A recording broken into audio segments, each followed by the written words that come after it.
હાલની આ જનરેશનમાં આપણને ખ્યાલ છે કે મોબાઈલનો ઉપયોગ દરેક કરી રહ્યા છે. જે નાના બાળકો છે એ પણ રીલ્સ જોઈ રહ્યા છે, ગેમ્સ રમી રહ્યા છે કે પછી કાર્ટૂન જોઈ રહ્યા છે. તો આપણને ખ્યાલ છે કે ખૂબ વધારે પડતો ઉપયોગ અને આ રીતનો ઉપયોગ છે એ બાળકને નુકસાનકારક છે, જ્યાં વાલીઓ પણ આ બાબતે ચિંતિત છે. જ્યાં ગૂગલ છે એક નવું ફીચર લાવ્યું છે, જે છે ગૂગલ 3D ઓબ્જેક્ટ, જે બાળક માટે સારું ફીચર છે. આપણે જો આ ફીચર વિશે વાત કરીએ કે ગૂગલ 3D ઓબ્જેક્ટ એ શું છે, તો એ એવી વસ્તુ છે જેમાં બાળક છે એને આપણે પરોક્ષ કોઈ વસ્તુ છે એ સમજાવીશું તો એને સમજવામાં થોડી મુશ્કેલી થઈ શકે છે. જેમ કે આપણે એને નાનું બાળક છે અને ટાઈગર વિશે સીધી જ વાત કરીએ કે ટાઈગર શું છે, એ કેવી રીતે બોલે છે, તો એને જોયું જ નથી, એને સાંભળ્યું જ નથી, તો એને સમજવામાં મુશ્કેલી થઈ શકે છે. પરંતુ અહીંયા ગૂગલ 3D ઓબ્જેક્ટ એ એવું ફીચર રજૂ કરે છે જેમાં આપણે ગૂગલમાં જવાનું છે અને આપણે જો એમાં જોઈશું તો અહીંયા ટાઈગર એ સર્ચ કર્યું છે.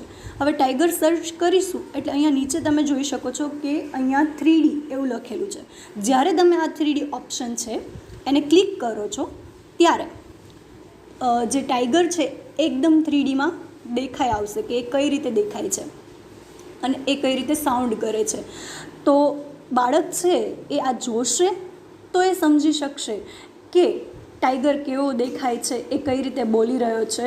તો આ ખૂબ સરસ ફીચર ગૂગલ 3D ઓબ્જેક્ટ છે.